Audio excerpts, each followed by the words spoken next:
Presiden Prabowo Subianto kembali terpilih sebagai Ketua Umum Partai Gerindra dalam Kongres luar biasa yang digelar di Hambalang, Jawa Barat pada Kamis 13 Februari.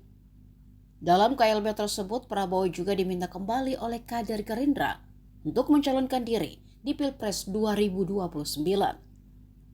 Sekretaris Jenderal Partai Gerindra Ahmad Muzadi mengungkapkan jawaban Prabowo.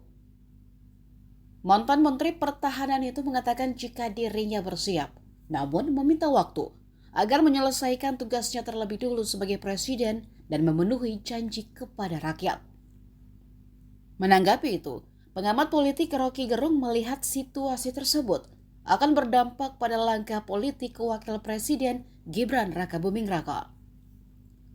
Rocky menilai Jokowi akan memiliki taktik agar putranya bisa maju di Pilpres 2029.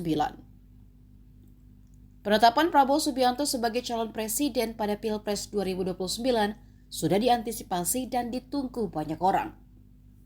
Keputusan Gerindra itu diyakini akan menimbulkan kegaduhan politik, sebab Gibran tidak akan mungkin dicalonkan Partai Gerindra, yang otomatis akan membuatnya mencari partai lain sebagai kendaraannya. Rocky pun melihat hubungan dari keputusan itu jadi umpan untuk meminta ada ikan besar yang memakan Gibran sebagai calon presiden. Itu membuat peluang Jokowi membuat blok baru menuntun Gibran. Misalnya saja Golkar menjadi partai yang mencalonkan. Rocky mengungkapkan keputusan Gerindra itu membuat Gibran mencari perahu lain untuk maju sebagai calon presiden.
Download Tribun X sekarang, menghadirkan lokal menjadi Indonesia.